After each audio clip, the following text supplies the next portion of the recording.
J'imagine que la première chose à vous dire, c'est félicitations. Et puis, sachez que je suis là pour vous aider. J'ai accompagné ma femme pendant et après sa grossesse pour qu'elle continue l'entraînement.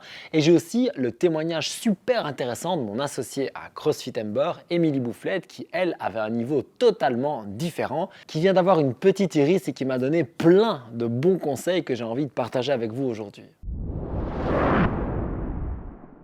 La toute première chose qu'il faut comprendre pour votre reprise postpartum, c'est que ça dépend. Et vous allez me dire, c'était un peu bateau, mais clairement, ça dépend. Ça dépend de si vous avez continué à faire du sport pendant votre grossesse. Ça dépend de si vous avez eu une césarienne ou si vous avez accouché par voie basse. Ça dépend si vous avez eu des complications ou pas. Ça dépend combien de temps vous êtes resté alité. Il y a tellement de facteurs dépendants de vous-même que je ne vais pas pouvoir vous faire une vidéo personnalisée.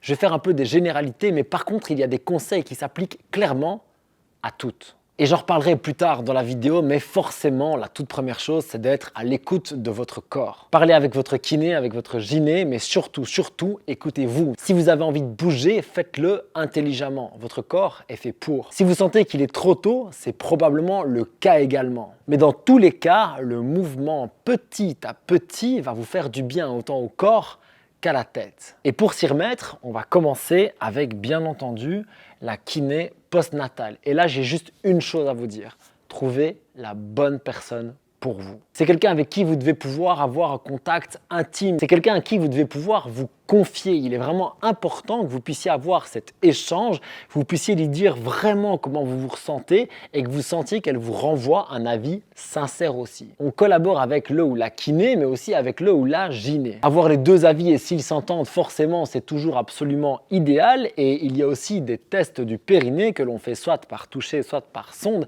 qui peuvent avoir beaucoup d'intérêt pour savoir si on peut ou pas reprendre et surtout, qu'est-ce qu'on peut faire ou non. Bon, clairement, si vous vous sentez prête à aller marcher simplement, tout va très bien se passer. Mais si vous décidez de reprendre avec des exercices plus traumatisants ou de remettre des charges, voire des sauts à un moment, ça vaut vraiment la peine que vous sachiez si votre corps à l'intérieur est prêt pour tout ça. Dans tous les cas, ce qu'on va vous recommander, et là je vais appuyer à fond, c'est de partir sur de l'hypopressif. Bien entendu, pour toute la partie rééducation abdominale, on va parler d'hypopressif, ça veut dire qu'on va travailler sans pression, voire même en décharge, où ce qu'on va vouloir, c'est renforcer le périnée, le transverse. Finalement, tous ces muscles-là ont été extrêmement étirés, et dans le cas du périnée, c'est encore pire. Et donc, on va devoir reconstruire les dégâts. À ce sujet, je vous donnerai à la fin de la vidéo quelques petits conseils alimentation et complémentation qui peuvent vous aider aussi. Et j'ai noté les abdos, bien entendu, mais en fait, c'est tout au départ qu'on va vouloir faire en hypopressif. Chaque hyperpression intra-abdominale, c'est encore plus ces muscles qui se font étirer. C'est encore plus de pression sur votre plancher pelvien. Bref, on veut absolument éviter les impacts, les charges et même simplement les exercices trop difficiles. Parce que qu'est-ce qu'on fait quand c'est dur? On fait et c'est normal. Sauf que ce n'est pas ce qu'on veut dans votre cas. Pour ça, je vais vous donner d'autres techniques, mais il y a les deux premières à retenir. C'est le travail au poids du corps, voire au poids du corps allégé. Par exemple, vous pourriez faire des squats en vous asseyant sur une box et en vous relevant, et vous pourriez même vous aider de 2 PVC ou de manches à balai pour ça, pour commencer. En gros, il faut que vous soyez capable de constamment souffler et garder un bon auto-grandissement. Ce que vous voulez éviter, c'est ces hyperpressions avec le ventre qui pousse vers l'avant et vers le bas. Si vous pouvez gérer tout ça, éventuellement même en contractant le périnée, dans un premier temps, ça peut aider. Pour ça, le renforcement en excentrique a aussi beaucoup de sens parce qu'on est souvent plus fort au freinage qu'à la montée. Si je reprends l'exemple du squat sur la boxe, je pourrais, pour ainsi dire, ne pas m'aider des PVC pour descendre, mais de bien tirer dessus pour remonter. On peut pousser ça plus loin, par exemple avec du one leg squat qu'on va aussi faire sur la boxe et contre un mur, par exemple, où je vais freiner sur une jambe et puis remonter grâce aux deux. Attention, ça c'est pas un exercice qu'on fait tout au départ. Là, je considère qu'on est un petit peu avancé dans la reprise. Dans cette même logique de renforcement musculaire à la reprise, il y a vraiment 3 choses qui peuvent vous aider. C'est faire un maximum d'exercices dans la position assise et ou en appui sur un dossier et utiliser un support comme stop. Je vous explique. Si vous voulez faire par exemple un shoulder press, eh bien le fait d'être debout va mettre beaucoup plus de levier sur votre dos et de pression aussi pour pouvoir tenir tout ça en place. Tandis que si vous êtes assise et encore mieux en appui sur le dossier, vous allez pouvoir rester dans l'auto-grandissement plus facilement et comme au départ vous avez moins d'abdos pour vous stabiliser, eh bien c'est plus safe et ça va vous permettre petit à petit de reprendre confiance et un petit peu de force en isolation certes, mais forcément on va attendre avant de remettre des mouvements composés plus difficiles. L'autre chose, je le disais, c'est d'utiliser un support comme stop. Alors là, j'ai fait un dessin très grossier pour le squat, je vous l'ai montré juste avant sur la boxe, mais je peux imaginer ça aussi par exemple pour le deadlift où je vais utiliser un kettlebell que je vais surélever pour avoir un stop dans l'amplitude où je peux garder un bon gainage, une bonne maîtrise, une bonne respiration aussi. Donc utilisez ces techniques avant de repartir sur des mouvements qui nous semblent plus naturels en tant que crossfitter ou en tant que muscu, etc. Et dans tous les cas, ce qui est vraiment important, c'est que vous pensiez au fait que maintenant, vous êtes à votre niveau aujourd'hui. Je sais à quel point c'est frustrant de repartir loin en arrière. Mais ce que vous venez d'accomplir est absolument extraordinaire. Faire naître un enfant et d'abord le faire grandir à l'intérieur de votre corps, c'est juste incroyable. La dépense énergétique, l'investissement, qu'il soit physique ou émotionnel, c'est quelque chose qui est vraiment très, très fort. Et ça a aussi un coût. Ça a un coût dans votre corps, ça a un coût dans votre tête, ça a un coût sur votre fatigue. Et toutes ces choses-là font qu'il faut que vous repartiez avec votre niveau de maintenant. En gros, vous devez reprendre un mindset d'apprenti. Vous découvrez quelque chose. Vous découvrez ce que c'est de s'entraîner avec votre corps de maman. Et c'est quelque chose que je respecte à un point incroyable et que j'admire même. Quand je vois toutes ces femmes qui s'entraînent pendant si longtemps, pendant leur grossesse, intelligemment, qui continuent à bouger, ça fait du bien à leur corps, à leur tête, à leur futur enfant. Et surtout, ça leur permet de reprendre dans de meilleures conditions par la suite. Waouh! Et je sais qu'on ne peut pas tous le faire et je sais que vous êtes toutes dans des cas différents. Je dis juste que c'est absolument exceptionnel de chercher à faire le maximum de ce qu'on peut faire parce qu'en fait, je suis convaincu que cette démarche, elle fait du bien à la maman, donc à l'enfant. Alors j'en reviens à ça. Aujourd'hui, vous êtes une apprentie. Donc, je repars de zéro. Je ne pense pas à mon niveau d'avant parce que d'une part, ça ne va ne faire que nourrir des frustrations et en plus, vous n'êtes évidemment plus la même personne dans votre corps, mais vous allez voir que vous n'êtes plus non plus la même personne dans votre tête. Ce que vous allez être capable de faire va être incroyable, mais il faut maintenant repartir de zéro en vous disant que vous êtes dans une toute nouvelle situation et que comme dans tous les domaines, quand on débute, on n'est pas bon. Alors d'abord, patience. Rappelez-vous que chaque mouvement est quelque chose de plus, que chaque nouvelle chose que vous savez faire est une victoire. On part de zéro et donc 1, c'est infiniment mieux et 2, c'est beaucoup mieux et on va construire comme ça. Plutôt que de se rappeler qu'on faisait 50 avant et qu'aujourd'hui on fait 3, disons-nous plutôt que hier on faisait peut-être 2, 1, voire rien du tout. Chaque victoire est bonne à prendre et pour ça, je vous invite bien sûr à tester des choses. Tester des choses avec l'avis du kiné, avec l'avis du gyné, avec vos sensations également et bien entendu, cherchez un maximum à rester à l'écoute. C'est vraiment capital. Et pour ça, j'aimerais vous partager un passage de ce que mon associé Amy m'a envoyé. Je pense qu'il faut se laisser le temps nécessaire pour récupérer. Pour ma part, je n'ai rien fait du tout comme activité sportive pendant 3 semaines. Je marchais juste un tour de pâté de maison avec mon chien. Après 3 semaines, j'ai commencé à faire des exercices pour remettre en place mes abdominaux, marcher de plus longues distances et aussi faire un peu de vélo à l'intérieur. Et je n'ai fait que ça jusqu'à mon rendez-vous avec le gynécologue pour être certaine que tout était en bonne voie pour la reprise du sport en sécurité. Elle m'en raconte un peu plus et c'est ce passage sur lequel j'avais envie d'insister. Lors des séances de reprise, s'il y avait des mouvements que je ne sentais pas, je ne les faisais pas.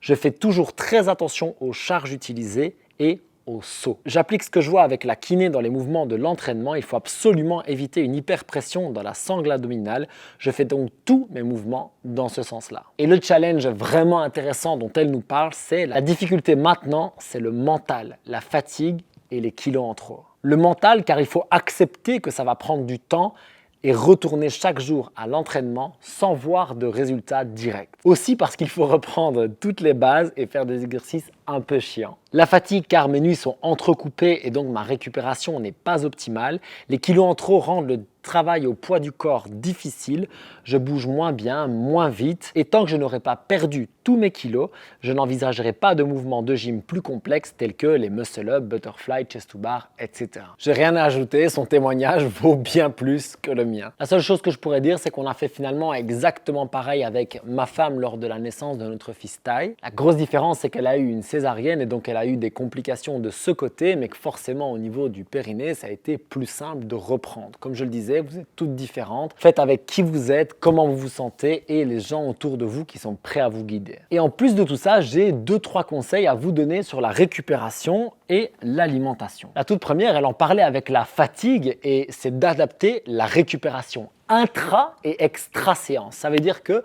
vous pouvez prévoir que vous allez être plus essoufflé, que récupérer entre 2 séries va prendre plus de temps. Toutes ces choses-là, il faut s'y attendre et il faut l'écouter. Vous serez bien mieux servi en prenant le temps entre 2 séries, vous serez bien mieux dans votre corps et dans votre tête si vous pédalez moins vite et que vous prenez un peu de récup après avant de passer à l'exercice suivant. Le but, c'est que vous sentiez vos entraînements comme une victoire. Chaque entraînement est un pas de plus vers la personne que vous voulez devenir. Et bien sûr, pour améliorer cette récup, on peut parler aussi du sommeil. J'ai fait une vidéo sur le sujet, je vais vraiment vous la recommander parce que je sais à quel point c'est difficile et on ne fait pas ce qu'on veut quand on est une jeune maman, un jeune papa.